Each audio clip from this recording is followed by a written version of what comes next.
Everything is working. Yes. Nice to see you, folks. Gecky, Shannon, Lucky Misfit, No Heal, Z Corona, who's literally sitting right there. Hi. JX Corp. Yes, we usually start the show about 10 minutes after to let people come in. Also, because we are always just running late on Fridays. But Frozen Balls, yeah, we should be all right. Hopefully. With me today is Jamar. Hey guys, it's been a while. I haven't been on the show in months, so this is a good one. So I fought my way to be on here. It's really exciting, and we've got like new graphics and stuff. This is nice. Yes, courtesy of Z Corona. Woo, that arrow is extremely three-dimensional. Damn. Yes, looks great. I even did that pretty well. Dad X got game. Nice to see you. Does Jamar even have a mic? Do I have a mic? Yeah. That's a good question. It fell off. Yeah, I don't see it either. Hold on. It's probably horribly. Yeah, it's gonna go real bad. Sorry. Hi guys. I'll try not to move very much. But yeah, it's been a busy couple of months, right? With TwitchCon, BlizzCon, IEM, PAX, Gamescom. I can't even remember. I feel like There's a lot. yeah, and I've had to go to LA and Seattle and Chicago and a few other places. Wow. The mirror on my car got smashed by some jackass. It was great. Samurai King, thank you for the subscription. 15 months in a row. That is awesome, man. Really appreciate it. Yeah, sound should be a little bit better. Yeah, E3. But we're finally, theoretically, at the end of convention travel. I think OPG has one more trip for the year. That's kind of secret. Mojo Kitty, nice to see you. the moon trip. Xanax, yeah, we're sending Jamar to the moon. Yeah. A couple times, we think, you know. There's two sides to the moon, right? Like it's like a coin, you know, there's a front and a back. So we're going to send him to the front first because everyone knows where that is, and then we'll send him to the back and see what happens. Cool. But yeah, we're going to the moon. It's going to be great. But yeah, so we should be back in the office. Next week, of course, is American Thanksgiving. See how I said that for Shannon, because she is not she's not one of us. I mean, she's one of us. Yeah. But yeah, so Thanksgiving, so OPG's office will be closed. I am not going to force people to come in and do office hours. Probably. Maybe, yeah. We'll just make Zach come. How about that? Zach's really good at cooking, so you know maybe he does like a cooking stream and fries up a turkey. He was talking about it. So we could make him do a 24-hour stream on Friday where he just has to eat Thanksgiving leftovers. Oh no! Not talk. He can't talk, but he can cry. There will be a lot of crying for sure. I would watch that. I guess I could make him do it too. Pretty much, yeah. Yeah, that's work related. So yeah, we won't be here next Friday, but we should have office hours most of the way through Christmas, I think. So that should be great. And other stuff. Today we've announced 2 new clients. We just literally did it a couple minutes ago. And those are Ponyhoff, who is our first German client, and Krendor, who is a huge, man, I'm a huge fan. Same, The guy has been doing YouTube videos and streams forever. I think he's been in the industry about 10 years. If you haven't checked out his channel, he is fantastic. I've done some work with him in the past, but got to meet him finally at BlizzCon, and he is just a super sweet dude, man. He's one of the funniest people I've ever seen, and like he doesn't try to be funny. It just comes out that way, and it's great. Yeah, he is fantastic. We also have hired a couple more employees. Merlin NV, who's in chat, that is Devin. He's one of our new account managers. And so the way that the company works, we always want to make sure we have enough account managers so that we can talk to clients every day. Cannibal Queen, nice to see you. You know, like if you look at Twitch, not to beat up on Twitch or anything, but their sort of partner manager people have like 5,000-ish people, you know, that they each manage. So they can't, you know, no one can talk to 5,000 people a day. It's physically impossible. You know, it's also like that's not what they're trying to do. So, you know, not blaming them for this or anything, but you know, we wanted to be able to talk to people every day. because we feel like for the kind of management that we do, it's really important. We need to know what's going on in people's lives, how we can help just, instantly. So we always want to make sure that we have enough account managers for new clients. We've been at capacity for a little while, but hiring Devin has opened up some space.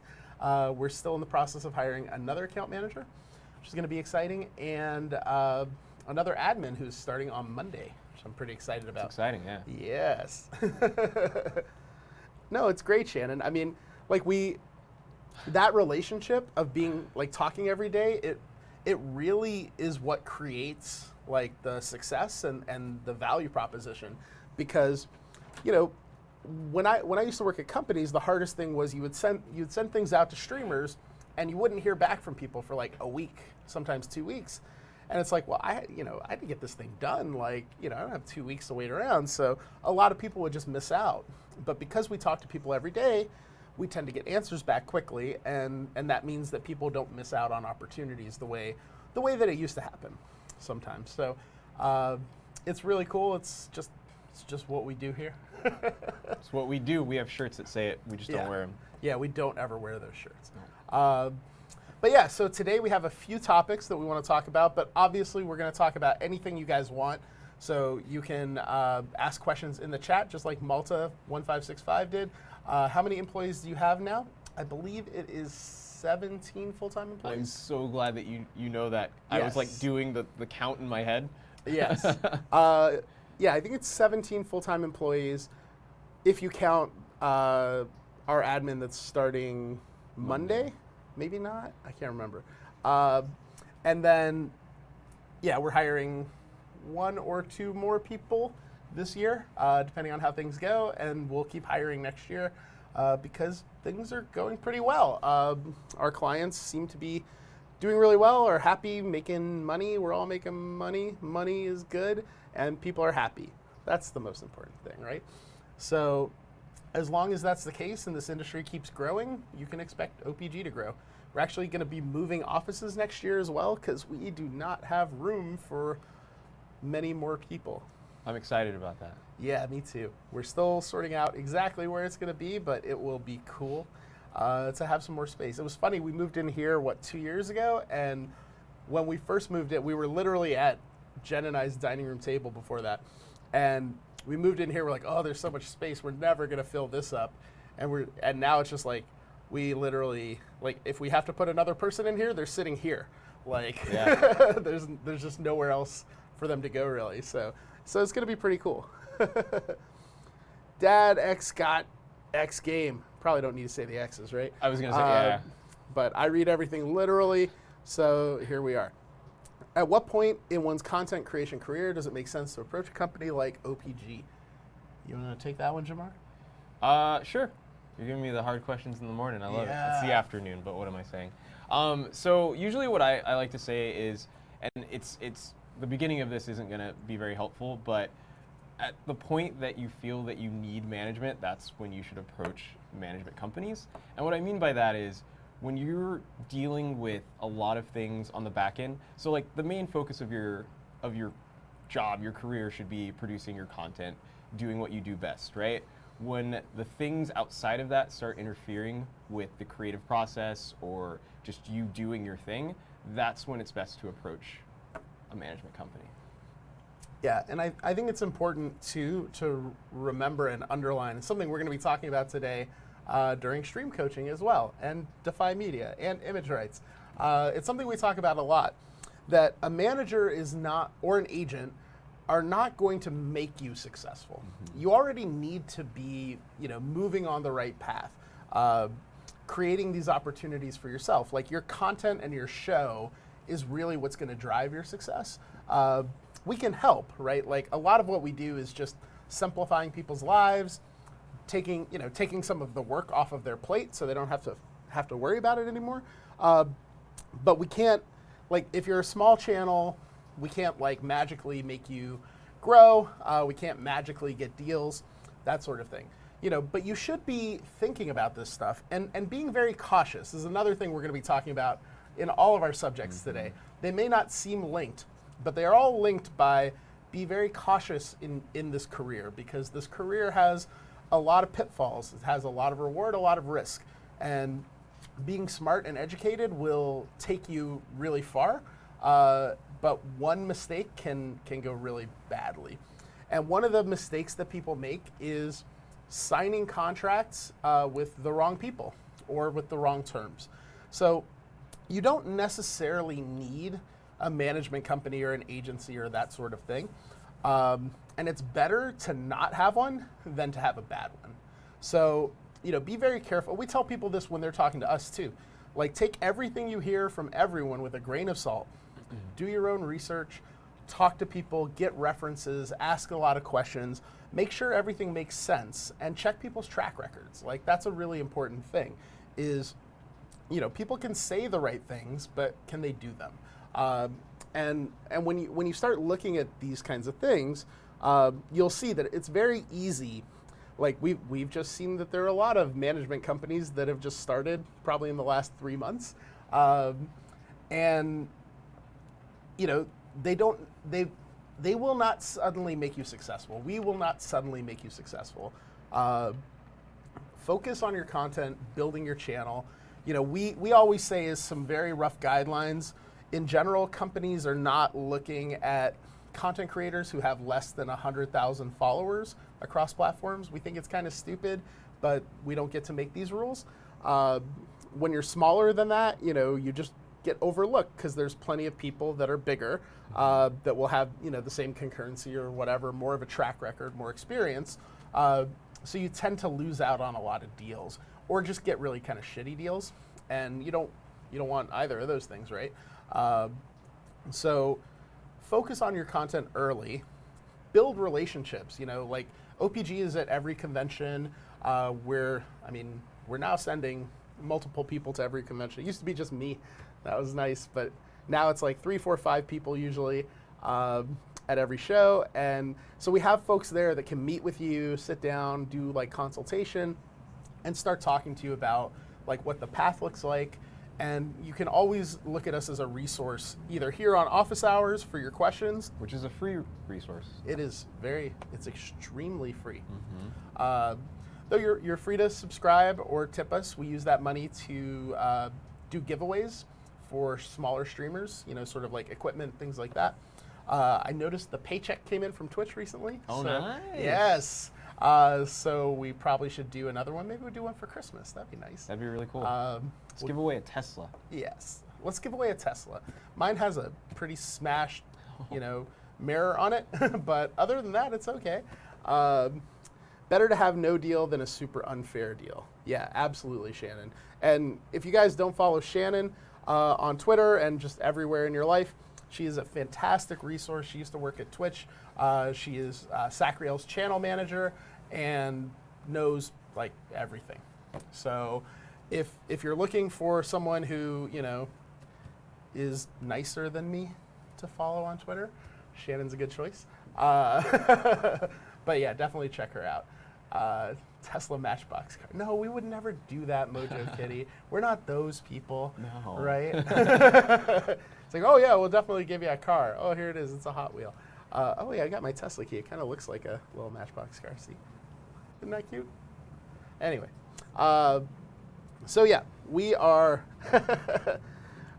Don't misrepresent me. We're going to talk about 3 things today, and obviously just ask questions about anything you want along the way.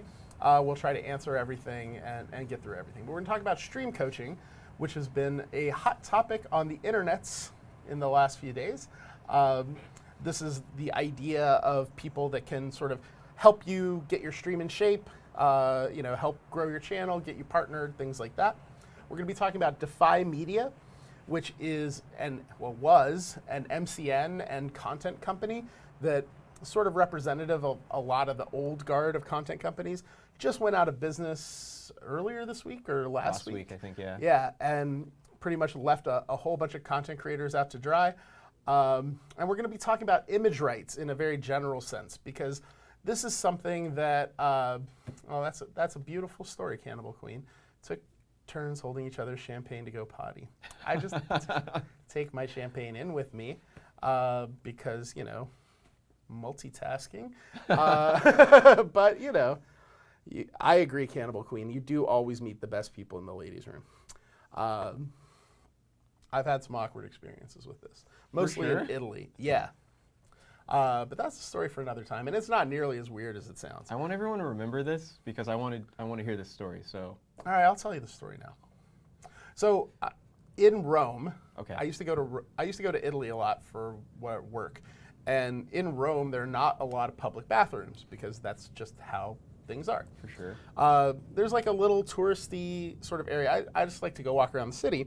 And then on this one road, there's a department store that has a public bathroom in it. Yeah. So it's a very convenient place to stop on your trip and, you know, go to the bathroom. So I go in there one day and it's like packed, and there's a line for the men's room that's like, you know, 15, 20 people long. There's no line for the ladies' room. You know, ladies are going in and out. At some point, we're all just standing there, and it's been like 5 minutes, and no women have gone in or out of the bathroom. So it's Italy, right? The dudes are just like, bleh. So they start going into the ladies' room too. And I'm like right at the end of the line. So when in Rome. Yeah. So, you know, the guy comes out of the ladies' room, and I go in, you know, and when I come out, there's no line. And just me coming out of the ladies' room, and there's a lady waiting there, just like glaring at me, and I'm like, "Prego!" Like, I mean, it was so awkward. I looked like such an asshole. But what else is new? And that was a quick aside. Yes, stream coaching. So this has come up on Twitter a few times this week. There's a lot of fun being made of it, but. Like, Jamar, what's your sense of what stream coaching is and what we're kind of talking about here? So from what I can gather from the internet and Twitter and all of that, it's essentially people are offering a service where they are going to help people to grow their channels, get them partnered. Basically, it's I've achieved this level of success, and if you give me money and you know we work out a business arrangement, I will help you to achieve something similar. So that's pretty much what I've been seeing, and there's been different opinions on both sides. Some people are really for it and they think that it's a good thing and they're up for it, and other people kind of have a negative opinion of it and they just don't like it at all. So that's kind of what I've seen. Yeah, I mean, I definitely saw Shannon tweet a little bit about it as well, and the points she was raising were very much about verifying that the people you're working with are qualified, right? And this is true for anything you do, right? This is not just stream coaching, this is management, this is entertainment, this is acting, anything you do, right? You need to make sure you're working with people that are qualified to do what they say they are, right? Because anyone, like, I can tell you that I know how to ride a horse, but when we go out there, you're gonna see that I don't. And then you're gonna take me to the hospital. But this reminds me of a movie with Kevin Hart. I don't know if you've seen it. Like, Will Ferrell asked Kevin Hart to teach him how to survive in jail. He just assumes that Kevin Hart knows how to survive in jail. Because he's a comedian. Because he's a comedian, yeah. Exactly. So Kevin Hart teaches him a bunch of stuff that's just not true and not accurate. So yeah, always verify. Yeah, and that's really the thing, right? And I think that streamers kind of jumped on this idea of stream coaches and scoffed quite a bit at the idea because, you know, when they were coming up, there were no stream coaches, there was no concept of this, and everyone feels like, because it's true, becoming a successful streamer is very hard.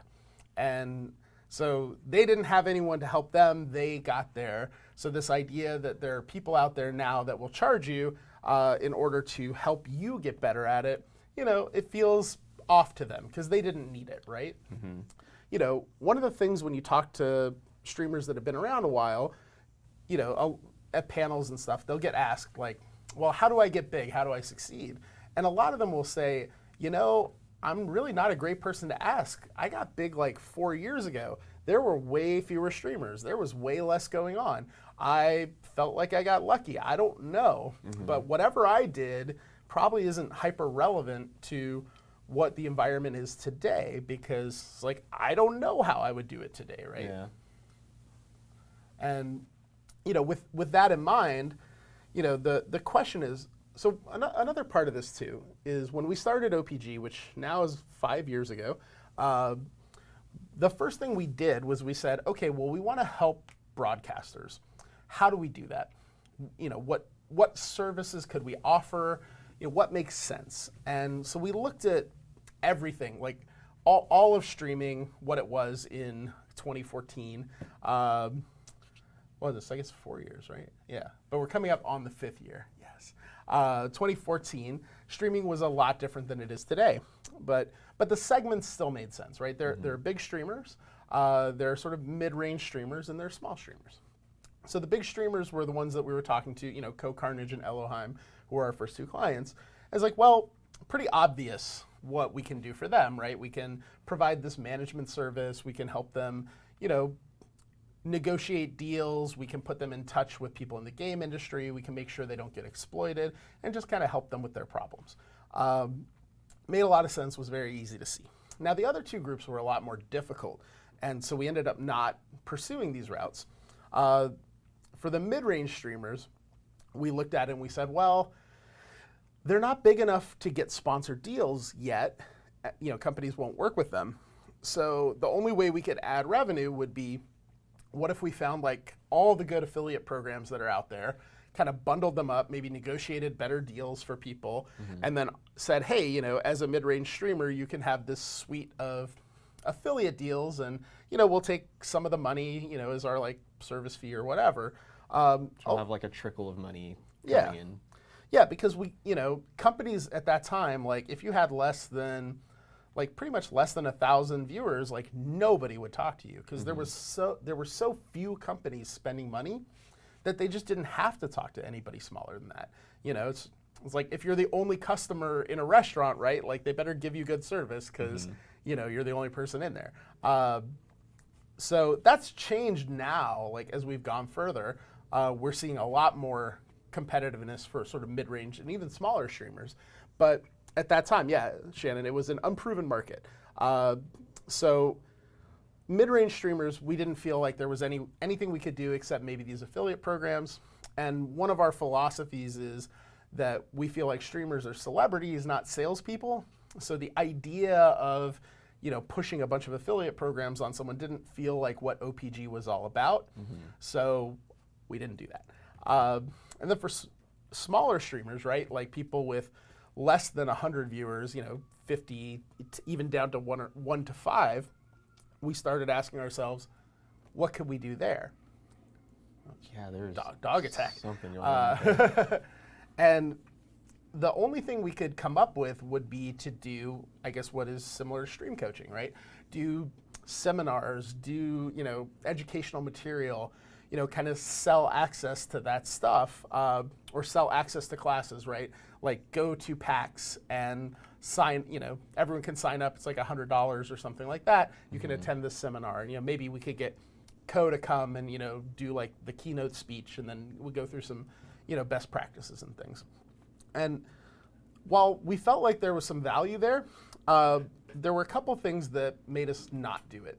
The first was that we didn't feel confident that we knew how to make people big and successful. I mean, I think there are some strategies, some best practices that you can use that are helpful, but to be able to say, yes, we could take your little channel and get you partnered in a year, or we could take your little channel and get you to 1,000 viewers.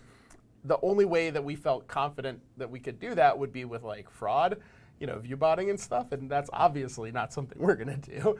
And then I just had this experience from working in Hollywood a little bit and dealing with like acting and stuff, of seeing like writers workshops and acting workshops, voice acting workshops. And these things are, it's an interesting industry because it does actually provide some value, but in a lot of cases, the money gets made off of people who are never gonna succeed in the industry. I actually went, I took some acting classes when I was in college because it's like, hey, I like drama. And there were some people that were taking the same acting class for like the 30th time. And they were not good actors. Like they were just not, It was clearly like kind of a hobby for them, I don't think they were like, I'm one step away from becoming the next Tom Cruise or anything. But at the same time, I was watching the acting coaches kind of encourage them to like come back. You know, it's like, oh yeah, no, I mean, you're getting better, you're making a lot of progress, you're doing all this great stuff, and you can see like it made them happy. So on one level, that's nice, right? Like they feel happy. If you're really viewing this as a hobby, then this is a nice hobby. But I worry about, and I did worry about then, that there's this idea of selling false hope. Yeah. And false hope is a terrible, terrible thing. Not just here, but just in life, you know? Like, you never want to give people false hope. You never want to string them along or lie to people or anything like that. So we felt very much like we don't have some bulletproof strategy to get people big. And we don't have a way to really teach people things outside of like best practices and kind of giving people positive reinforcement. And so that felt like it wasn't something I wanted to go sell, you know? Like, I didn't want to go, you know. You don't want to sell hope. Yeah. You know, like, I don't want to be in the business of like promising things I can't deliver. And it just felt like it wasn't good. We absolutely would have done it if we felt like we had, you know, a product that would be good. So anyway, we started with sort of the larger streamer strategy. Luckily, as I think Malta was saying, the market has really exploded. Like, there's a lot of interest in working with streamers, which has allowed smaller streamers like mid-range and even some pretty small streamers to start doing some pretty meaningful sponsored work. And so the business model that we started with for bigger streamers now has broadened out. We've added a few other sort of pieces to the business, but stayed really focused on this management thing. Really because like we couldn't figure out, and we still can't figure out. We have a lot of statistics. We look at things, we can give people advice. We can see when games are doing well, we can see when channels are doing well, but there's not enough of anything really to like guarantee people that they're gonna succeed, even when they're doing things that seem right. So even for our clients, like, we're happy to give advice and say, hey, here's things we notice in the data. I know Jamar pulled some stats for one of our clients the other night, but we just didn't feel like, you know, we could deliver something, you know, that we could guarantee, and you know, whatever. I don't want to be that guy. So to bring us to today, right? That Twitch has become a much bigger business. You know, there's Mixer and Facebook and Caffeine and, you know, who knows what else. There's huge streaming platforms in China, Japan, Korea, all these places. And so there's so many more streamers than there were back then, and so much more competition. It's actually getting to be a lot like acting, you know? Like, you can be a very, very talented actor and never get one part ever. And that's partially because there are so many really good actors. The game industry is kind of the same way. For every position there are 100 qualified applicants. Hey, Mold Slow, how you doing, man? There are just so many people applying for jobs that, you know, even though you could be completely qualified, you may not get it. Same is true for acting, right? There's only one lead role in Mission Impossible. Only one guy is going to get it, you know, and it's not like every single time they're going to go, well, bring me a different guy who's exactly as good as Tom Cruise, right? Like, they're just going to... We just want Tom Cruise. Yeah, it's like, he did fine last time. Let's go. You know, it was Tom Cruise again. Yeah, Flint Gold. I like to joke that my gray is loading in. But yeah, so that's kind of the thinking. And when you look at the level of competitiveness on Twitch, you know, something that I think we heard over and over at TwitchCon is, man, it's so hard to get noticed. It's so hard to break out. It's so hard to get, you know, to where people like Sacriel are. And that is very, very true. It is hard. And of course it's hard, right? Like, you know, you remember that movie A League of Their Own, right? They, Tom Hanks goes on that rant about how baseball, it's like, of course it's hard. It's the hard that makes it great. If it wasn't hard, people wouldn't do it, you know? And this is the same thing. Like, being a professional streamer is a really hard job. It takes a level of talent, discipline, professionalism, endurance, like physical endurance, that you really don't see in any other, in many other jobs. I was actually talking about this with Ponyhoff. He streams for 8-12 hours a day, and he's entertaining people. And he says when he turns off his stream, the only thing he wants to do is just kind of like get some food and just kind of sit down and relax, because it's like it takes a lot out of you, So it's like it's hard, man. Yeah, it is. I mean, my job is not nearly that hard, but I spend a lot of my day talking. And the last thing that I want to do, at the end of the day, is like talk more. It's like I want to go just cry and play video games and cry some more. I only cry on Tuesdays. Well, that's nice. That must be nice. Is there crying in cricket? Oh yes. Oh dear God, yes. Yes, there's a lot of crying in cricket. Game lasts for like 3 days sometimes. Yeah, I mean, like if I told you, it's like, look, we've been sitting here for 2 days and we're not anywhere near done. Yeah. You're gonna cry, like. You definitely are. Diligence and almost irrational hubris belief in your own talent. Yeah, I mean, you need these things, right? Becoming an actor, people say no to you all the time. How many people passed on J.K. Rowling for Harry Potter and said that book was stupid? How many people passed on the Beatles? How many people passed, told Brad Pitt he was a moron? It's hard to get these kinds of jobs. Yeah. Elysium Photobomb, hello. Nice to see you. Come on in. We rarely get rated. Oh, is this a raid? Photobombs? Oh my gosh. Nice to see you. Come on in. We are talking about selling false hope. So I hope you're ready to just be sad with us. But yeah, I mean, people who are tremendously talented, and let's. Oh, she took the photos at TwitchCon. That's awesome. Yeah, thank you so much. They are fantastic. We had Elysium did headshots and like portraits of all of our clients that were there. We just got them in a few days ago. They're great. Yeah. We're just working through and we're gonna start using them. I'm so excited. We've been trying to do that for a while. Hi, Ted. That's fantastic. Long time no see. Elysium, if you don't mind, where are you based? Like, what city are you in? Ish. I don't need your home address or anything, but but yeah, they were fantastic photos. So if you ever need a reference or anything, we will definitely give you one. Orlando, Florida, that is very far away from us. That's unfortunate. But yes, so people false hope, right? And understanding that this job is hard. Now, what's really difficult, right? So in acting, like, I know I'm not gonna be an actor, right? Never say never. Yeah, see, here we go with the false hope, Jamar.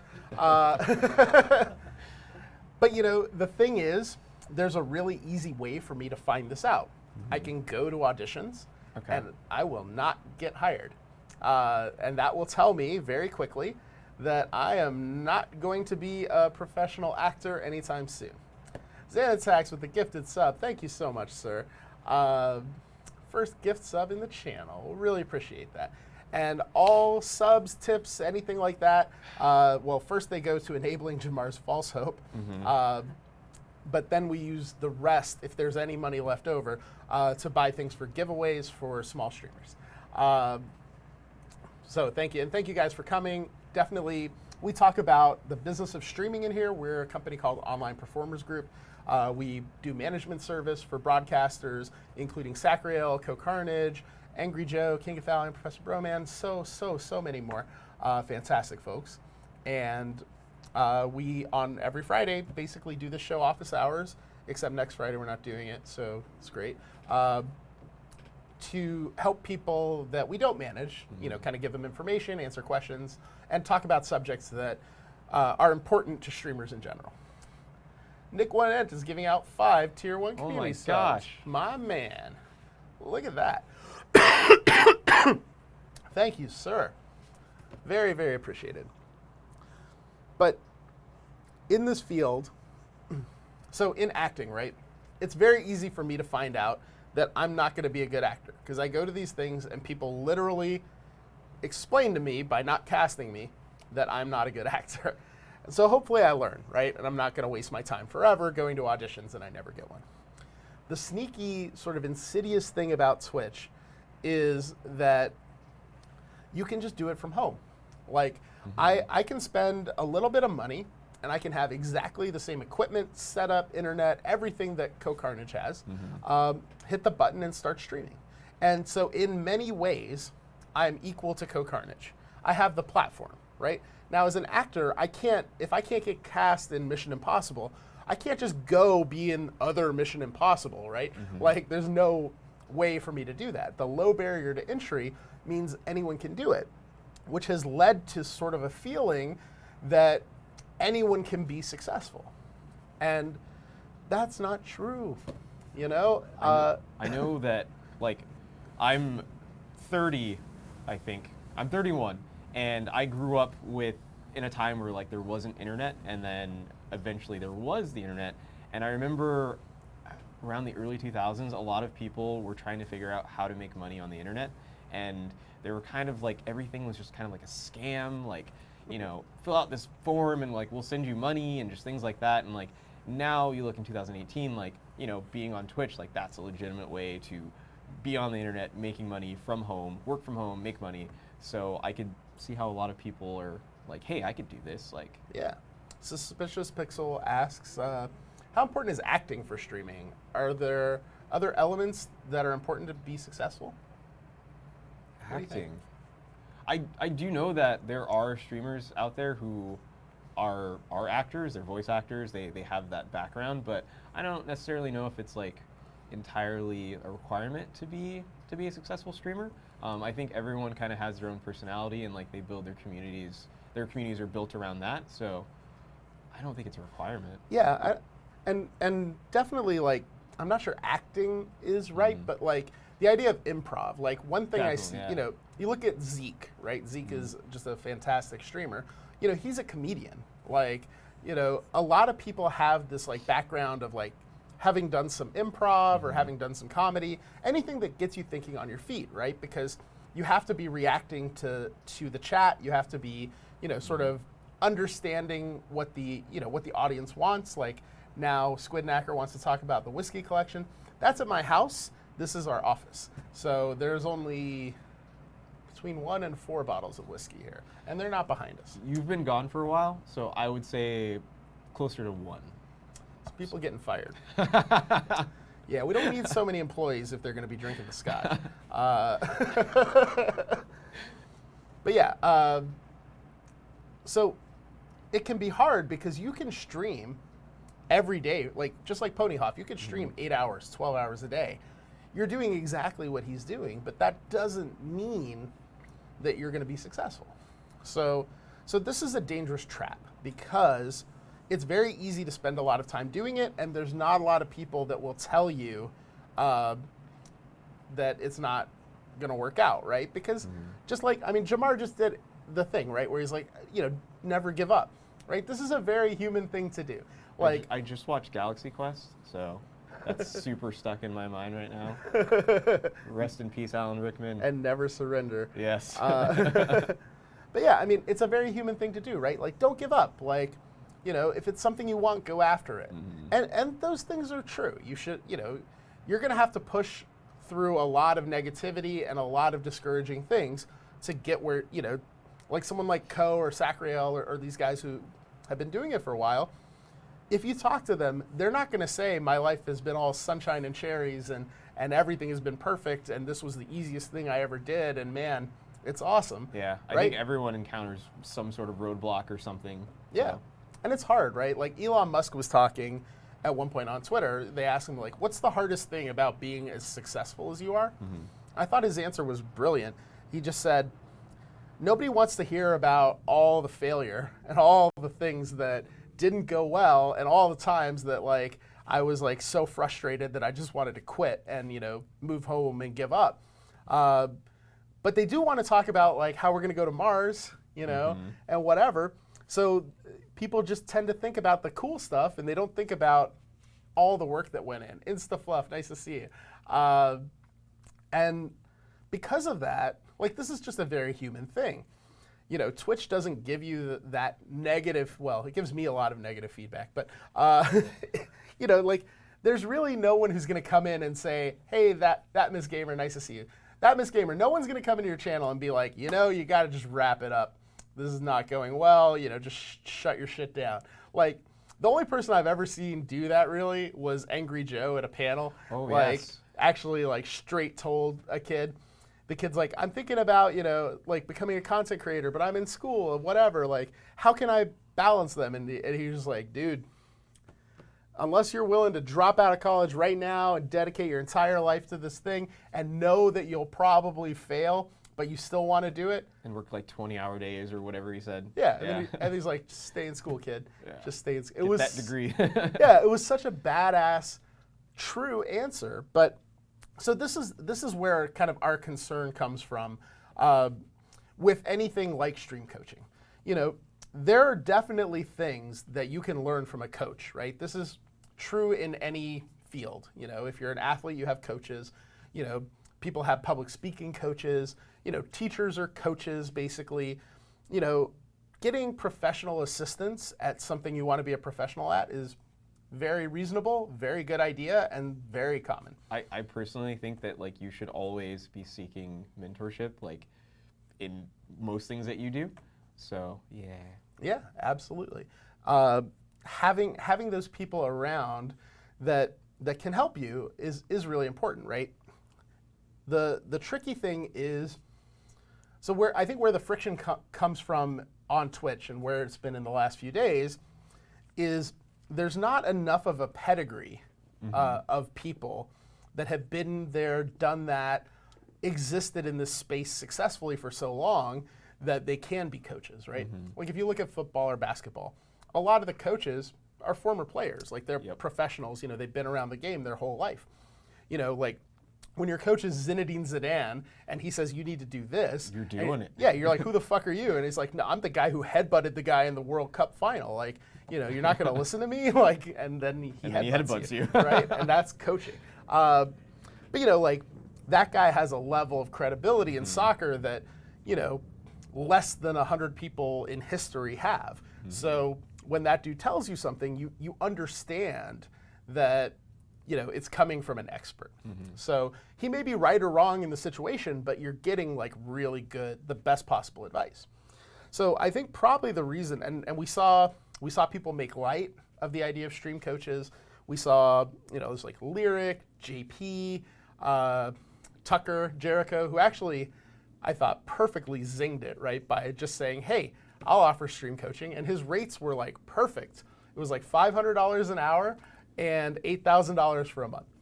But I totally feel like if Tucker was your stream coach at $500 an hour, you're probably getting value out of that. Because, look, that's a dude who's been doing this for, like, I didn't even think it was a joke, except that, you know, I know he's not going to do it, right? But I was like, if somebody like that, who has been around for so long, has done so many great things in the industry, was going to give me pointers and show me what to do and tell me what I'm doing wrong, that, like, that's definitely worth it, right? And he may not be a good coach, right? And that gets sorted out pretty quickly. But I think that's where a lot of the friction came from, is like, okay, who are the people offering to be coaches? You know, we talk about this a lot with managers or agents or whatever, people that are, you know, starting businesses in this space, is ask about their credentials. You know, okay, well, what makes you qualified to be my agent or to be my manager? You know, like, do you have a history of managing live streamers? Or do you have a history of managing musicians or actors? Or, you know, why do you think you can do this? Show me the receipts. Yeah. You know, like when we talk to somebody, you know, we always try to be very honest, but we say, look, you know, I can talk all day and I can say all kinds of things that sound very impressive.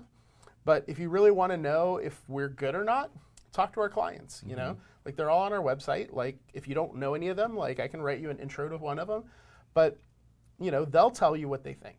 And because we have that track record, I can confidently do that, right? if we didn't have that track record, which we didn't when we started, right? Like I was not a talent manager. I was, a marketing executive.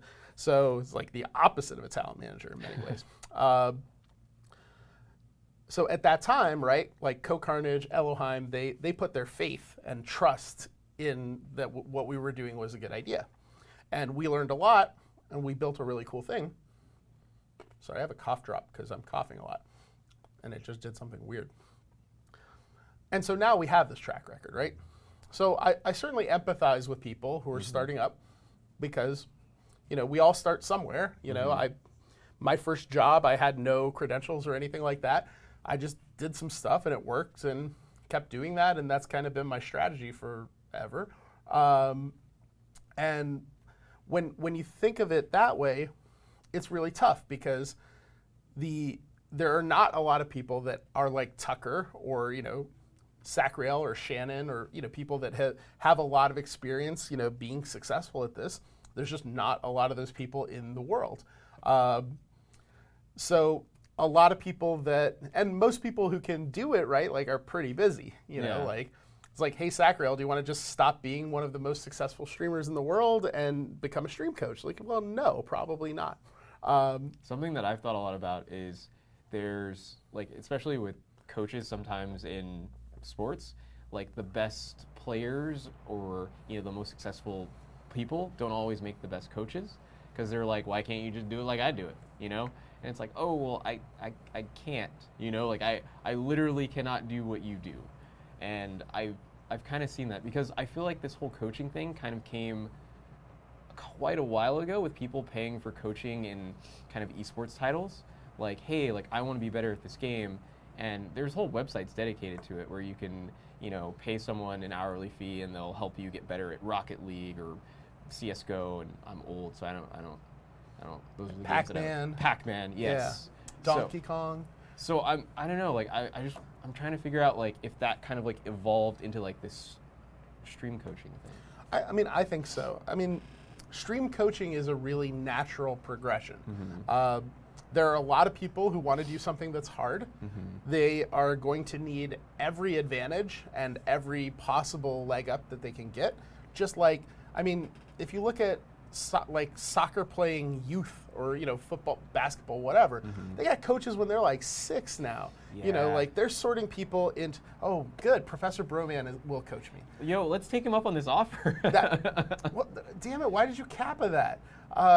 But that's exactly what I'm talking about. If Professor Broman is your coach, then you're in good hands. You're in good shape, yeah. Yeah, I mean, he may just troll the shit out of you and give you some real bad advice, but like at least this is a guy who, has been around, who understands the space, who thinks about this stuff, and, critically will be honest. And this is going back to that idea of false hope. This is one of the most important things. And Shannon kind of said it in chat a minute ago too. Like, a stream coach should very quickly be telling you that you're not capable of doing this if you're not capable of doing it. Or they should point you to resources that, don't take your money in order for you to get better. A long time ago, I wanted to learn to play poker. Okay. Back when internet poker started getting exciting. Actually, a lot of my friends, a lot of Magic players became professional poker players. One of my friends, pretty freaking good poker player. Okay. So, we hang out a lot, and I was like, hey, dude, can you teach me poker? And he's like, yeah, of course. Please read these 6 books first and come back. And I was like, I don't want to read your books, man. I just thought you'd tell me it's like, some aces and whatever. And he's like, look, the stuff that I can tell you, like, it's not going to be any use until you understand everything that's in these books. Because otherwise, I'm just going to have to explain what's in these books, and I don't have time for that because, like, I got to go take money off these fools. And, so I was like, okay, that's true. So I took his damn 6 books, and I started reading one of them, and it was the most complicated thing I've ever seen in my life. And I was like, I am not going to be a poker player. And I'm good. But that was the lesson that he was trying to teach me, right? If I had gotten through those 6 books and learned everything and then gone back and said, hey, dude, I'm ready. Like, and he's like, okay, well, what happened when Phil Hellmuth did this on this? And I'm like, well, these things happened, and here's how we're. And he's like, all right, you're ready, son. Let's go. Drew is Fire subscribed 55 months in a row, taking money off of fools to give it to cool people. I do like your point about people identifying early whether or not that that the person that they're coaching can be successful. When I was younger, I used to go to a basketball camp every year, and on day one, it was essentially like tryouts. Like the camp costs a bunch of money, but on day one, like if you kind of weren't making the cut, they would pull you to the side, talk to your parents, and be like, "Look, like we don't want to just take your money and have you participate in this." So, I mean, it was probably like a shitty feeling at the time, but ultimately you come out on top. Yeah. So. And Jamar plays for the Knicks now, so showed that. Omeed, you picked like the worst team. No. I didn't say you were good. True. No, but I mean and Druid's Fire was day one sub, and thank you so much. It's always great to see you. I'm sorry I missed you at BlizzCon. I was really only there for a few hours, but yeah, like that's a thing. We have these conversations with people every day. We're like, look, you seem like a fantastic streamer. I like what you do. I don't think we can do anything for you right now for whatever reason. We don't want to waste your time. Like it's not good for any of us, to waste your time. Like we all have a finite amount of time. Let us, focus on the people that we know we can help. And, same is true of the basketball coach, right? And that's why like the first day of tryouts, right? There's like a massive amount of cuts because it's like, well, those people cannot do it. And it sucks, right? It sucks to get cut from every dodgeball team I've ever tried to be on. But, there's a reason for that, and it's that I can't catch a ball. And that's the thing, So the things to be cautious about in stream coaching, and we'll move on to another subject fairly soon. The pedigree of the person, the qualifications, what are they asking for? Making sure that you're not getting exploited, because this is a place where it's easy to get exploited. You want this thing. There are going to be people. I mean, we see this all the time with like motivational speakers, televangelists. There are some of them that, well, maybe not the televangelists, but there's some of the like motivational speakers or positive life coach people that are actually good, and there's some of them that are just scammers. And you have to pay attention because they're all telling you what you want to hear. So do your research, look into the people, ask for references, and don't commit to spending like large amounts of money. Reputable people will give you like a tryout or give you, like an introductory thing. Like if you go to a lawyer, right? The lawyer's not going to be like, well, I'm not going to answer your phone call until you pay me $600. Like it just doesn't work that way. They're going to talk to you, and then they're going to figure out if they can do work for you. Because sometimes they can't. Yeah, and they're going to tell you if it's, well, this is a waste of your money. Like you don't want to be here. Or yes, we are happy to start taking all of your money. Just put it in this bucket. So the same thing should be true with a stream coach. It's the same thing we talk about with managers or agents. Interview them, talk to them, make sure that everything sounds like legit. If you see red flags, disengage. And we tell people, it's like, just don't ever trust anybody. Like, don't trust us. Like, do your research and figure out if the people that you're talking to are legit. And when people have, reputable people have a transparent pricing model and will ease you into the deal. Like, for example, we don't charge anyone anything. We take a revenue share on deals we do. So if we literally do no work, we generate no value for you at all, we don't get paid. Now this is not the best way to run a business if you're just trying to make a lot of money, right? The next topic, MCNs, have a much better business model than us because they get the money up front. What a segue. Yes. So let's see if I can do this. Are we doing something? Yeah. Yes, we're doing something. I don't know what. It did it. It did it. We just can't see it. That's what she said. But yeah, interview people, ask for references, look at their business models, look at what they've done, look at their past clients, look at their results, look at the data they can provide, everything that they can show you to show that they're legit. And if you feel like it's a good thing, then try it. And if it's a good thing, great, keep doing it, And if it's not, then, bail. I don't know. Just make sure you don't sign long-term contracts you can't get out of. Same is true with managers or agents. Make sure you don't sign away anything that you can't live without, and see how it goes, right? There are going to be a lot of people offering stream coaching, offering education methods to do this stuff. And ultimately, people, like the successful people will rise and people will understand who they are, and, there will be references. What are your thoughts on people who weren't successful until they started teaching people how to be successful? That's fine. I am not a fantastic live streamer, but I have some skills that are very good for live streamers. So we've been able to, being a successful live streamer was not a prerequisite to being a successful manager. Being a successful stream coach, it's not a prerequisite that you yourself are a successful streamer, right? Yeah. Like, it turns out oh man, I did not have a good example. I have a good example. Yes. So I'm a huge basketball fan. If you know anything about basketball, Phil Jackson, he's one of the all-time great coaches. He coached Michael Jordan and the Bulls, Kobe Bryant, Shaq, the Lakers, all that stuff. He also played in the NBA for years. He was an okay player, right? Like he wasn't he wasn't MJ or anything like that. He was okay, but turns out he's an amazing, great coach. So I can kind of see what you're saying. Like it's not a prerequisite to be, a fancy, good basketball player and then transfer to. I'm rambling now. Sorry. No, but Shrim Jershaw, what was his name? Phil Jackson. Phil Jackson, yes. I know who he is. I just I don't pay that much attention to that. For sure.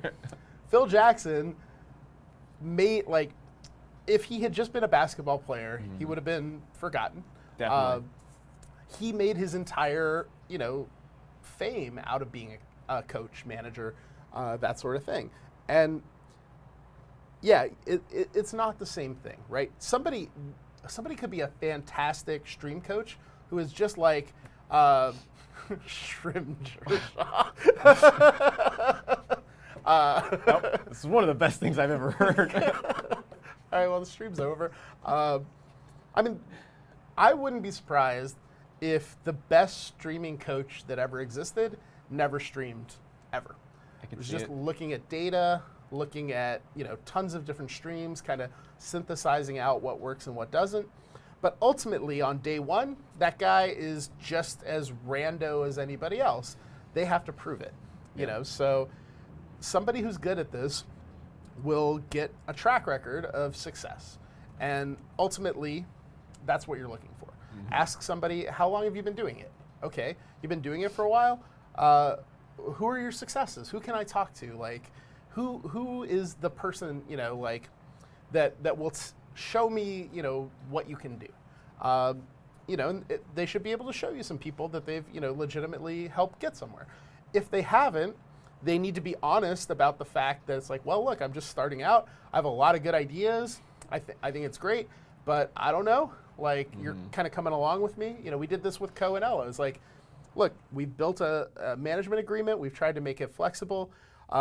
Here's the business model. I don't know if it's right. Mm-hmm. We may need to charge you more. We may be charging you too much.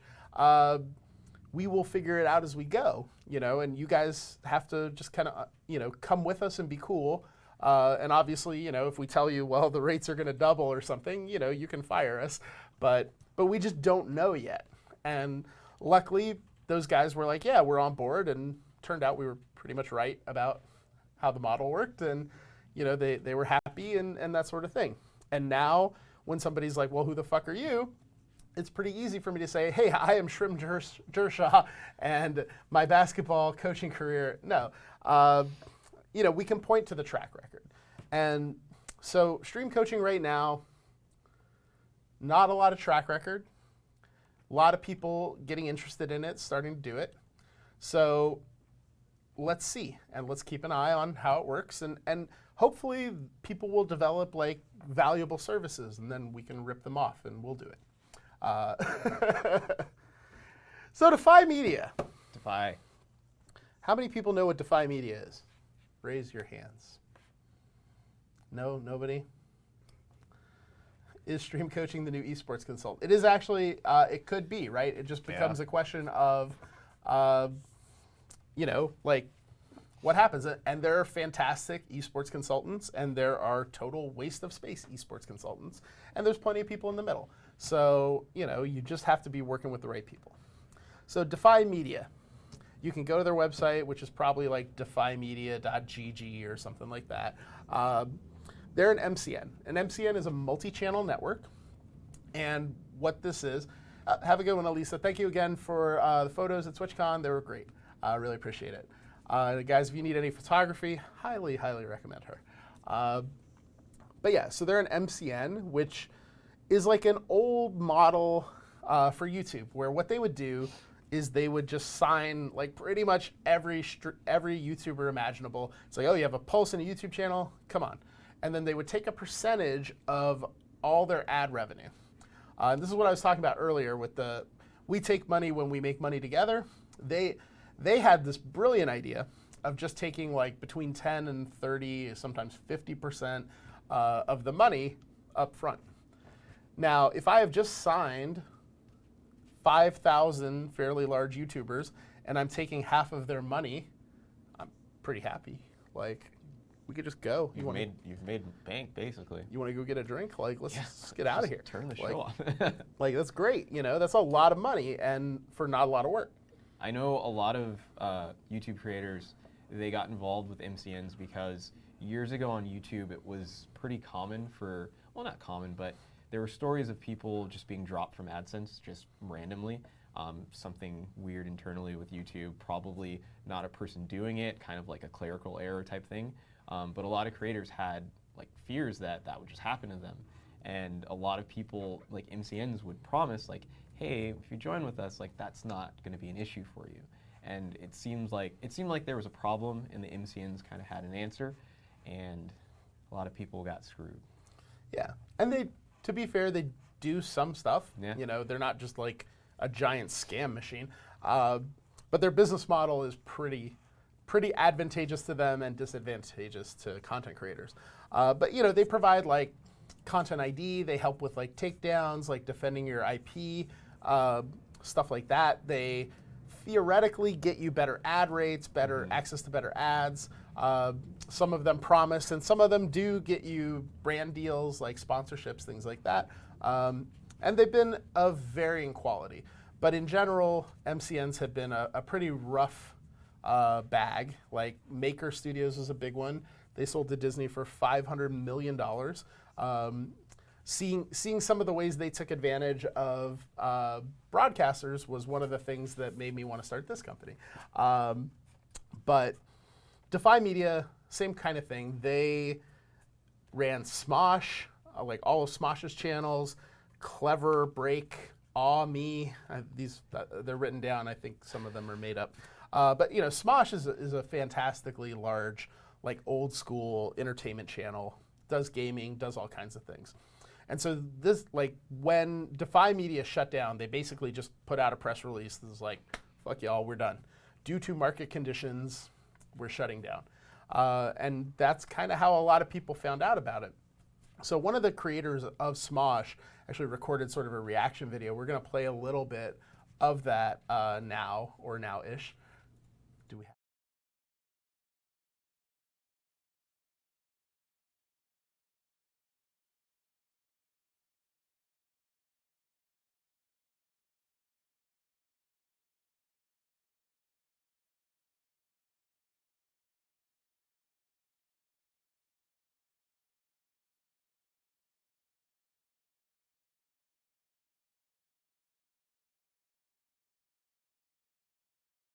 We get this going with the volume and such.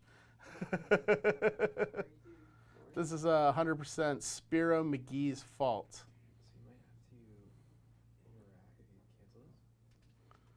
Shrimp Shershaw in the chat already. You better freaking follow the channel.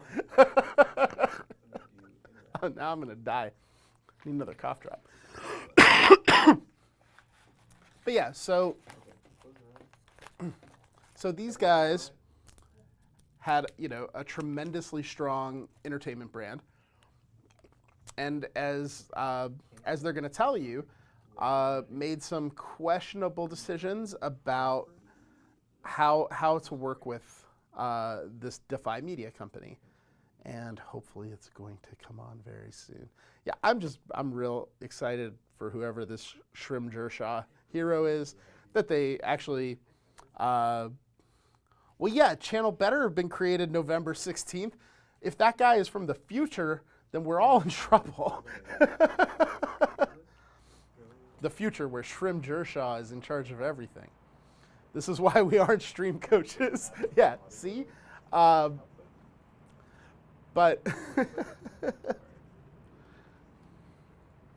can we get it done? I think so. We think so. Like 30 seconds maybe. All right. So these guys, the story is pretty painful, and we'll talk about it a bit.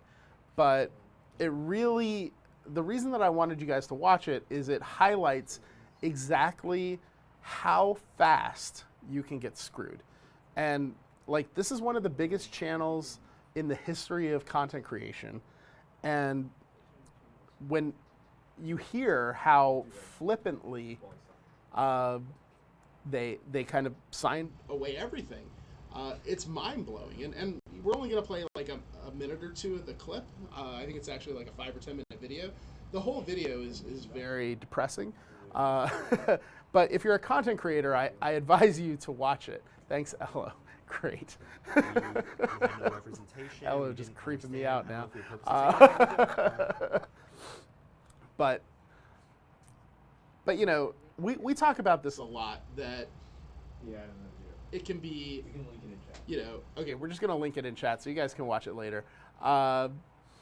But basically he says that he and his partner, the creators of Smosh, signed over Smosh to Defy Media for literally no money, just stock, in Defy Media, which is not like getting stock in Apple or in Amazon, right? Like, getting stock in a privately held startup is not, what do you call it? Pods is going to fix this. Oh, Pods has come in to fix this. And we'll have more people in to fix it soon. But, you know, getting stock in a startup is not the same thing as getting stock in an established company. It's very, very high risk. So it's buying into hope. Yes, it's buying into hope. And sometimes that hope is false hope. And look, this happens all the time, right? You see that show Silicon Valley or something. Everyone's talking about getting their stock options and getting some equity in one of these startups and whatever. And, you know, maybe one of them is going to become the next Facebook. You know, maybe Defy Media could have sold for $500 million, just like Maker Studios did. And then these Smosh guys get, you know, an infinite amount of money out of it, or, you know, a couple bucks at least.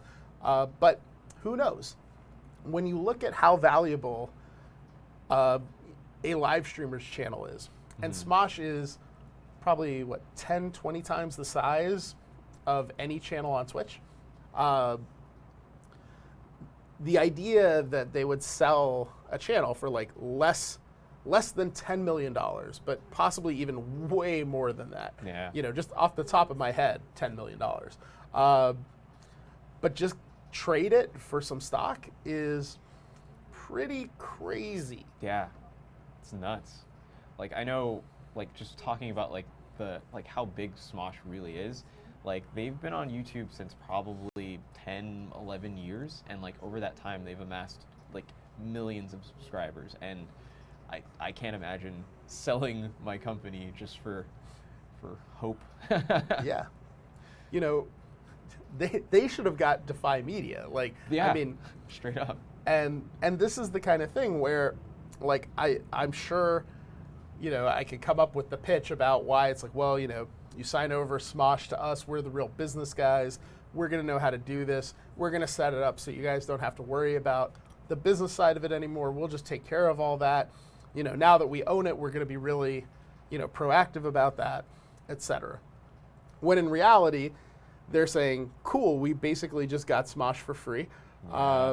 And now when we go sell our company, Smosh's 10 million, 50 million, whatever it's worth, is just going to be part of that overall sale. And who knows how much stock they got. And this is another reason you need a lawyer. There are different kinds of stock. There are options. There's all kinds of different shim-sham, preferred stock, non-preferred, voting, non-voting. Lots of different things that some of them I basically don't understand. Like I have to go through it, with like our accountant or with Jen or whatever. Slim Jershaw wouldn't steal Smosh. That is true. Who made that account? He's a pretty good guy. But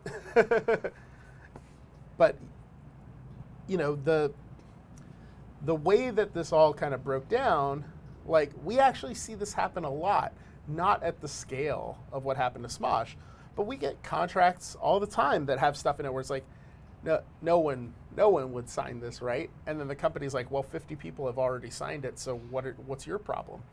And it's like, well, my problem is that it allows you to take ownership of their channel, and it kind of belongs to them. So I don't understand why you think you should get it.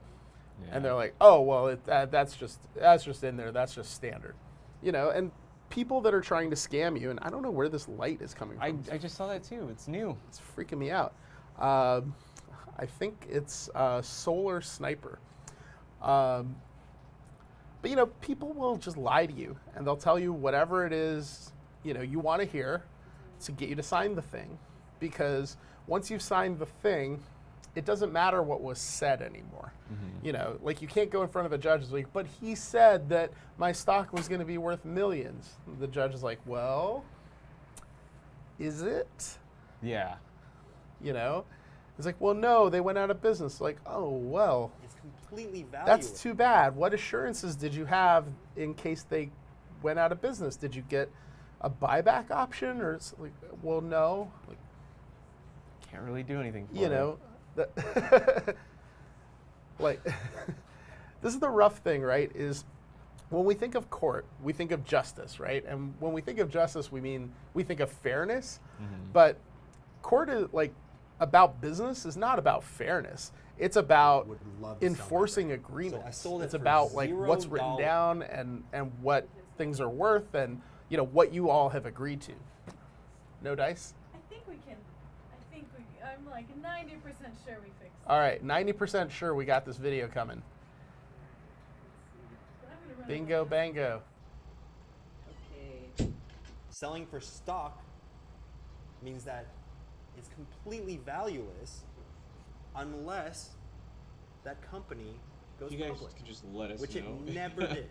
I sold Smosh. They're all just engrossed in the video right for now. $0. That's on me. That's on us. We had no representation. We didn't understand. I don't know if we were purposely taken advantage of, but we were taken advantage of, and that's my bad. That's my bad. I really can't complain about that. Should have been a little bit smarter when selling a company, considering it had millions of views and was really popular. I should have really taken my time to figure out what selling really meant and what.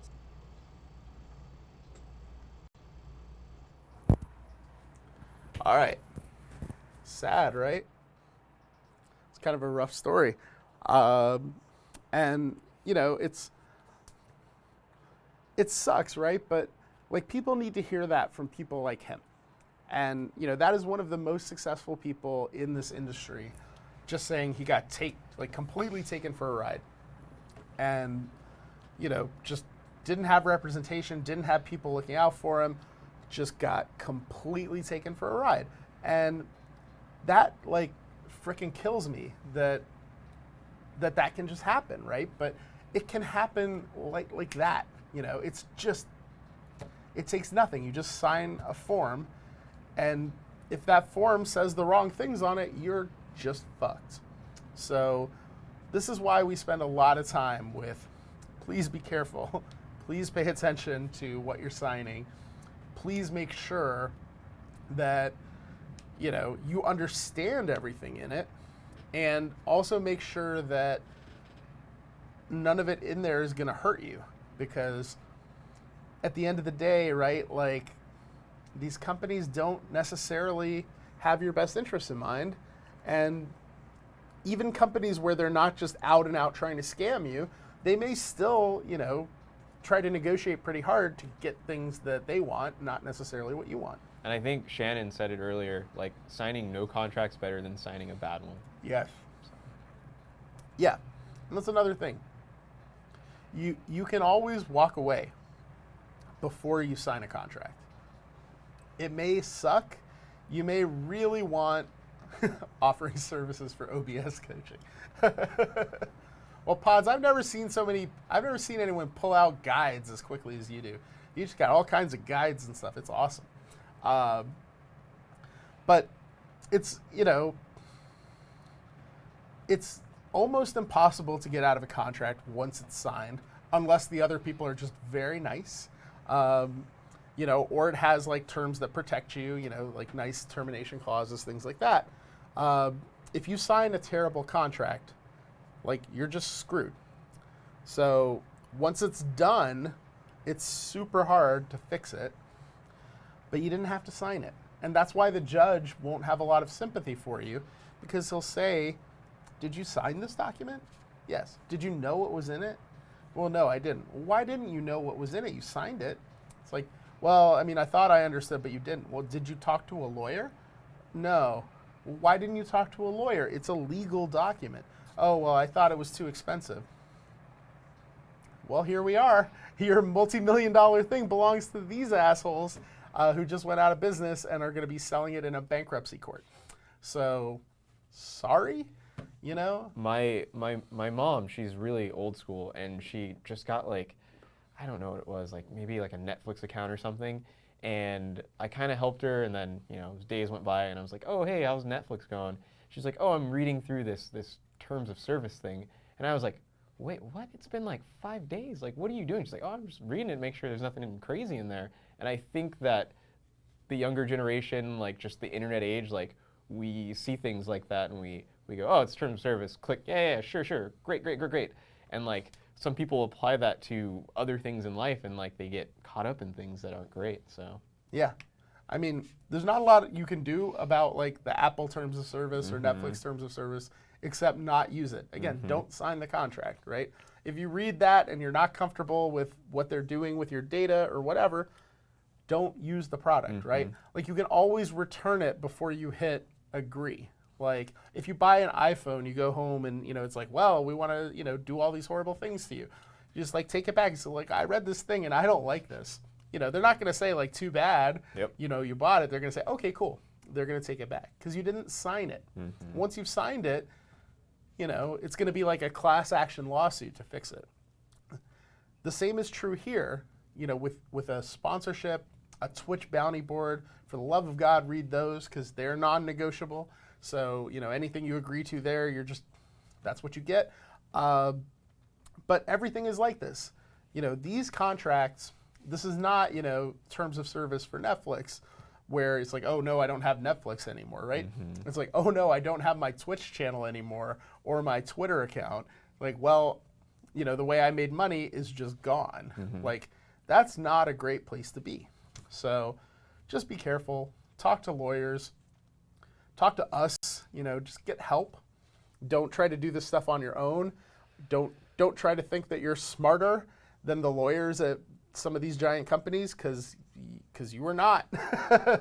They have a team of lawyers because they are not smarter than a team of lawyers either.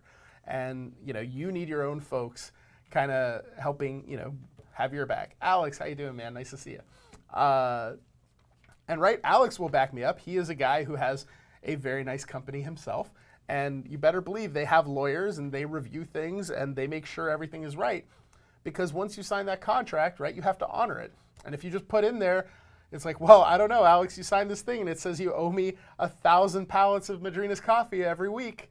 Like, well, I mean, he has to do it, right? And then, soon I will own Madrina's because, like, I will have all of his coffee, right? But that's why you make sure you have people look at the stuff and don't sign things that you can't live up to, don't want to do, all of that stuff. Speaking of, one thing that you may not want to give away so easily are your image rights. Definitely. And what are we talking about when we say image rights? Image rights. So it's especially when you're in the entertainment business, like your literal likeness or your logos or anything like that. It's literally your brand. It's you. And sometimes companies have things written into contracts that will sign these rights away, giving them the power to use them in any way that they see fit without your permission. And as you can imagine, it's not great for you, the content creator, or if you're an actor or whatnot. Like it's not a good time, really. Yeah, Alex said it really well. Lawyers are a thing. It's not meant to be an emotional thing, just a process we get through. Yeah. Now, this is really important because you should not have emotion tied up in this. When you take your car to a mechanic, like you're not like passionate about what's going. You're like, fix my car. Yeah. There are robots in there that are broken. Put the right robots in there so I can go. That's the same thing with a lawyer.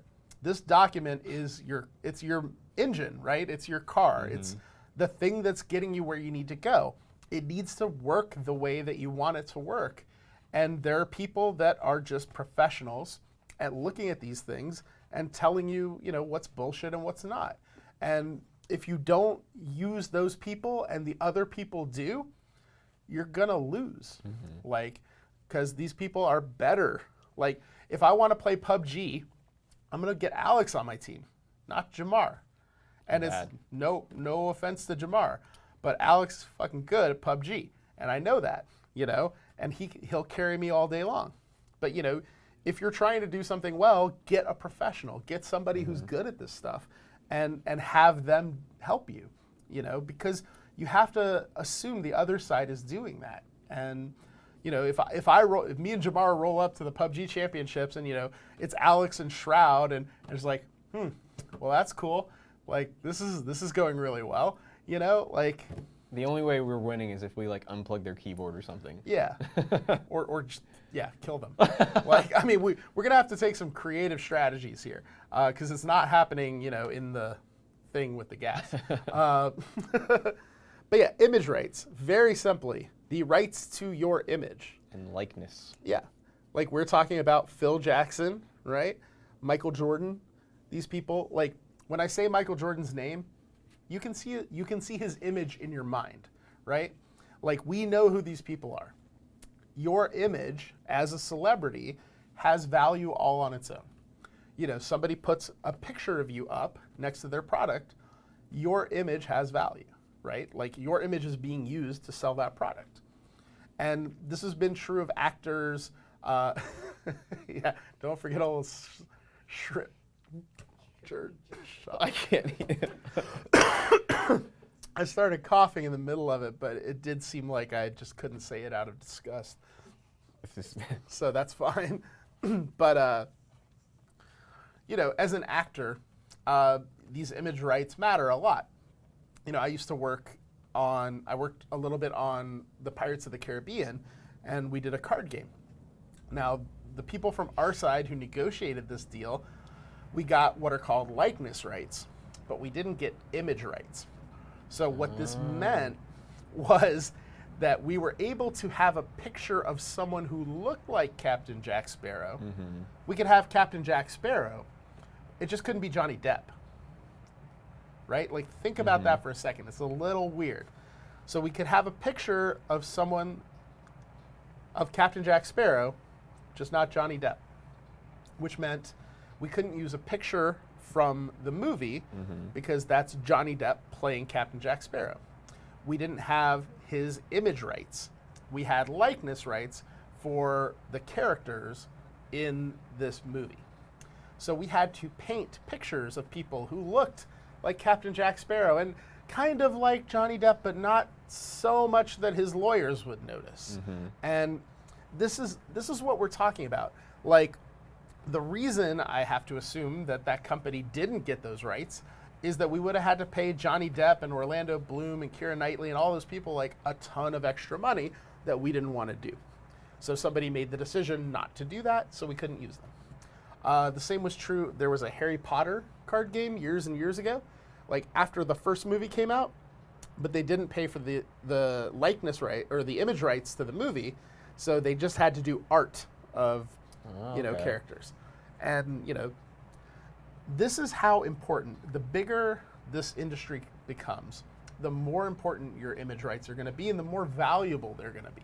Right now, it may not seem like that big a deal because let's face it, it's not like everybody's like asking us all to be in commercials all the time or anything. But as it gets bigger, and we're already seeing examples, there is value in these things. So what we want to do is we want to show you kind of some example. This is like an amalgam of sort of boilerplate image rights language. And I don't know how I'm going to see this because I want to be able to read it. Maybe I can actually get the screen up here. But that's probably going to talk to me too. Be quiet, Omeed. Cool. But yeah, I want to show you this image, and just these are some pretty standard things from image right contract. Talent agrees that company may use or license to others talent's name, voice, image, signature, license, identity, persona, or any other biographical material concerning talent. All right, let's take that first because this is a mouthful. So you, the talent, have agreed that this company you're working with has the ability to use your name, your voice, your image, your signature, your likeness, your identity, your persona, any biographical information concerning you. Also, to license that ability to others, which means not only can I, as this company, use it, but I can actually sell it to Jamar. To me, like that's one of the most terrifying things because you're never gonna know where it's gonna end up. It can end up with a company that you aren't fond of, like you could be promoting something that you disagree with. Like it's just that's the part that really gets me. Yeah, it's really scary. Now let's keep reading because it doesn't get less scary. So where can you use these things? In promotion, advertising, exploitation, including ancillary products. What does that mean? That means everywhere. They could literally make toys based on you and Put sell your them. face on a chapstick container. Or a Pez dispenser. With your head going all. Yeah. And they could do this and you get nothing. Right? They don't even have to send you the frickin' Pez dispenser. Yeah, they don't even have to let you know that they've done it sometimes. Yeah. And so then you ask yourself, well, where is this happening? In perpetuity throughout the universe, in all media known to exist or that may be invented in the future. The universe, it's universe proof, it's future proof, it's Yeah. time travel proof, like. Yeah, I keep making like the Rick and Morty joke now. It's like, well, it doesn't cover parallel dimensions at Hey. least. But then I think, well, in most of those parallel dimensions, you probably signed this Same as thing. well. So, but in some of them you didn't, so you're okay. The next thing, just in case you were wondering, and by the way, this is not some like one-off thing that I wrote to scare you. We see this all the time. Some version of this is in almost every contract, and we have to negotiate it to the point that it's livable because they do need some image rights. They need some of your rights because if they're asking you to be a sponsored stream, they want to promote it, right? Like you're in that sponsored stream. If they don't have the right to promote that, market that, whatever it is, then they can't do that. So you have to give them some rights. You just have to make sure that the rights are limited in scope to what they need this. Yeah, Oliver says, it's a little scary how often we read this. Talent waives all moral rights that talent may have. What are moral rights? Well, moral rights are like, this one actually sounds worse than it is, but it's not great either. It's the right to approve how it's used. It's the right to be credited for your work. It's the right to be involved in, the promotion or whatever. Like, it's basically severing you from all right to the content. as the author, the creator of content, you have rights to it, unless you signed this. This is saying you've waived all those rights. So I might be misremembering this, but I believe this all kind of became a thing back in the 80s because of Back to the Future. Because the guy who plays Marty McFly's dad, if you notice, he's only actually in the first movie, but they used his likeness in the other movies. It was a whole big thing. You don't know about this one? No, but it also doesn't sound like you're crazy. Yeah, so from what I can remember is the dad, like Crispin Glover, the guy who played Marty McFly's dad, he was in the first Back to the Future, and he's also in the other ones, but it's not really him. It's just someone like appearing like him using the likeness. And it was a whole big old thing, and I think that people became aware of things like this in contracts because of that movie. Because he was not happy with that happening at all. Because he was not a part of the movie, and he, like he had no moral rights as to how his likeness was used or anything like that. Yeah, so I'm just reading about this because I found an article. He was not in Back to the Future 2. Mm-hmm. He didn't like the sequel script, so he tossed a $1 million demand, or he wanted $1 million. They refused, so they took a face mold of him that was created during the first film to help the makeup artists, hired an actor, use of prosthetics made it appear as though it was Crispin Glover.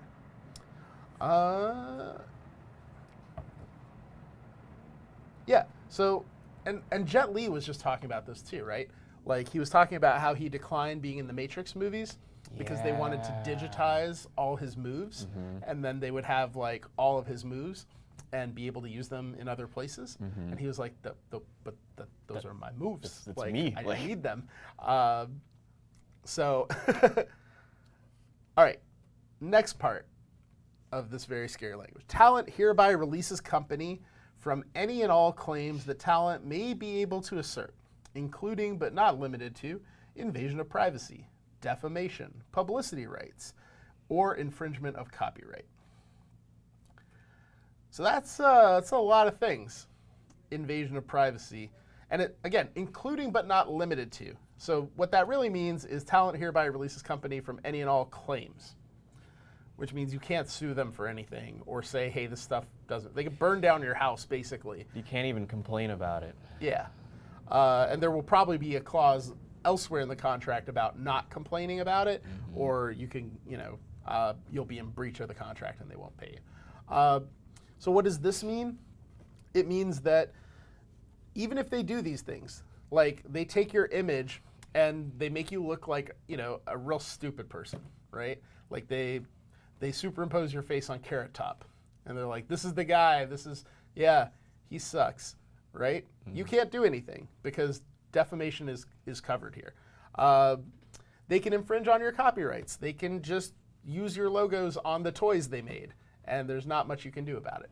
So these kinds of things we see a lot in contracts, and you need to be very careful to not sign away these rights, because once you've signed these rights away to a company, the company has them forever, and they can sell them to other people. And that's not exactly something that you're going to want. So, for example, let's just say that you became a tremendously famous person. So not only were you the most famous Twitch streamer, but now you've been cast in Star Wars Episode 9. You're now Luke Skywalker, and Elon Musk has said, hey, you're going to be the first man on Mars, right? Yes, killing it, crushing it. So your life's going okay. Like, this is pretty awesome. You're now the most famous person in the world. You signed away these rights to, let's say, let's just say us, because that way no one else sounds bad. You signed away these rights to OPG in, 2018. It's now 2040, and you're super famous. While you're on Mars, you find out that an underwear line was released of your brand, right? And it's just your underwear, and you're all over. You're like, this is the best underwear. I love this underwear, and it's on sale, and it's like really crappy underwear. It's like full of spikes and spiders, and everyone who wears it dies. So you're pissed, and you're on Mars. So, you call your lawyer and you're like, dude, fix this. So he goes and he sends a cease and desist to the underwear company. He's like, what the hell are you guys doing? The underwear company calls back and says, oh, well, so actually about 5 years ago, this company OPG sold us the rights to your likeness for a really good deal. So we're just using that and making these products. As you can see, this was a transferable part of the agreement. And yeah, so thank you for selling a lot of spider-laden underwear. Really appreciate that. And there's nothing you can do. That's kind of depressing. Yeah, it is. And I mean, obviously, like, not all of us are going to be the first man on Mars who was cast as Luke Skywalker or whatever. But at some point, you may need these rights and somebody else may have them. There are cases where it could invalidate other contracts that you want to sign. Certainly cases where these companies could exploit your fame, exploit your image, put you on products that could get you in trouble. Like, imagine that you're being sponsored by Razer, right? So you're all about Razer, you have their products, whatever, and it turns out there's this new, mouse and keyboard company called, Shrimtech, and Shrimtech has your picture all over it with the mouse and keyboard, right? And they bought your image rights from someone, and who's pissed is Razer. And Razer's like, what the hell, dude? Like, we have you as the exclusive, peripherals person, and you're over here in this thing. And, you're like, well, I didn't do it. And so Razer contacts them, like, oh, well, we bought the rights from OPG. And the guy just goes like, Razer says, okay, cool. Well, like, we can't work with you because you're repping this other brand. And you're like, but I'm not even doing anything. And it's like, from Razer's perspective, why should they care? Yeah. So there's a lot of reasons to protect these rights. It may seem small. It may seem like something that's not worth fighting over. It may seem like getting $300 now is worth it, but you don't know how it's going to go down the road, and you don't know what these companies are going to do with these rights. So it's scary when you give them away. I think the example I used on Twitter a little while ago was like, if you're a celebrity, your image rights are, as important to you as like your kidneys are in your body. So you wouldn't just like give someone your kidneys for $300. It's not going to end super well. Why would you give them your image rights? Like, you're potentially damaging your career in a lot of ways. So that's all. Does anyone have any questions? Pastor Jebediah, for example. Nice to see you. Mighty Wrath, nice to see you. But yeah, we're coming to the end of the show, so happy to do some Q&A. Otherwise, we're going to get out of here fairly soon for the whatever it's called, Friday. Look, we've all sold a couple kidneys, and some of them are even ours, but a lot of them aren't. People are selling. I'll take 3. One for backup. I mean, it turns out you get somebody to sign a contract, and Yeah. those are your kidneys. In perpetuity. Yeah, in perpetuity throughout the universe, in all forms of media known to man. But yeah, I mean, these things, like, can I name more famous basketball players? Yes. I know many famous basketball players. Give me a team, Jamar. A team, the Lakers. Shit. They have a lot of... No, I got it. There's Kobe Bryant. There you go. He's a famous one. A guy named Shaquille O'Neal. Yes. Magic Johnson. Yeah, you got this. Dr. J? I don't think he played for the Lakers, but I could be wrong. He may have only played for the Lakers in my game of NBA 2K where I drafted him. Yeah, because he was in Philly, right? Yeah. But I did okay on the Lakers there, and I can think of a couple more if I push it. I have one. Do you know any basketball player nicknames? Basketball player nicknames. Yes, Bud Webb. Okay. Doc Rivers. Yeah. Jake Laker. Jake Laker, yeah, he was very good. and his brother Jack Laker. Wasn't Dr. J a nickname? Yeah. Magic Johnson? Yeah. Or are you thinking of things where they were called like Lights No. Out? No, those are all good. Like Yeah. Dr. J, the mailman. Do you know? Oh yeah, the Karl mailman? Malone. Yeah. Yes. See, I'm all right at this. Sean Kemp is a real person. That is a real person. Yes. The Seattle Supersonics or Yes. Sonics or whatever they're called. One half of the original Splash Brothers. Yeah, from NBA Jam, I remember them. They were They- pretty good in that first version. They were. Let's see, who else? Noob Saibot, he was really good. I don't know who that is. He was on one of the secret teams with Bill Clinton. Oh, okay. Yeah, OJ was he was more of a football guy and murderer.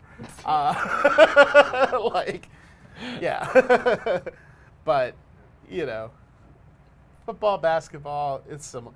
So one thing I am really bad at is naming songs Oh, okay. by various bands.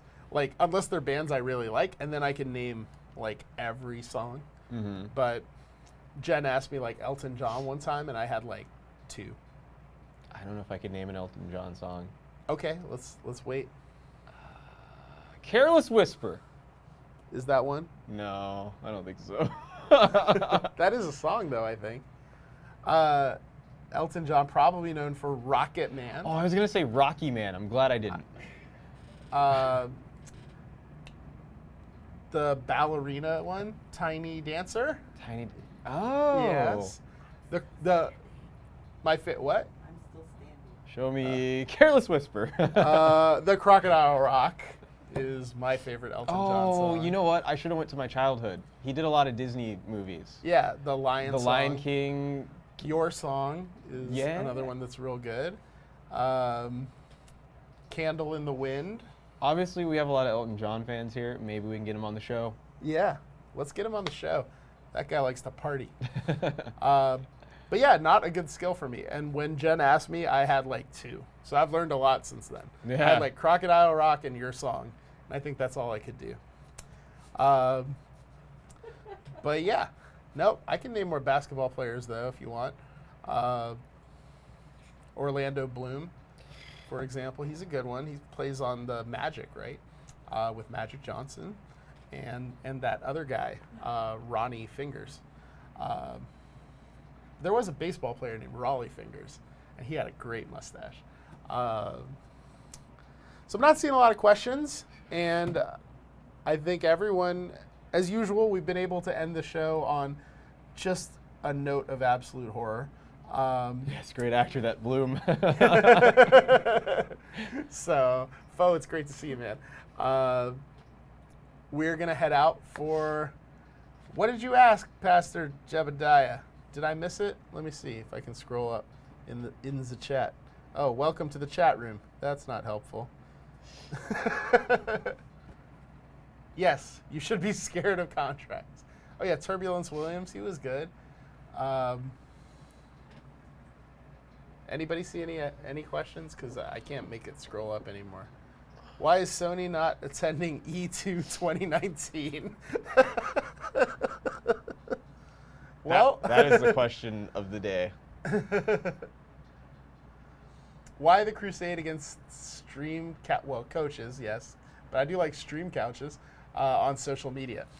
I think what it was primarily that people started talking about it, weren't necessarily aware that it was a thing, and then when sort of bigger streamers, people that have been doing this for a while, saw it, they're just like, the fuck, I didn't need a stream coach. Like, what is a stream coach?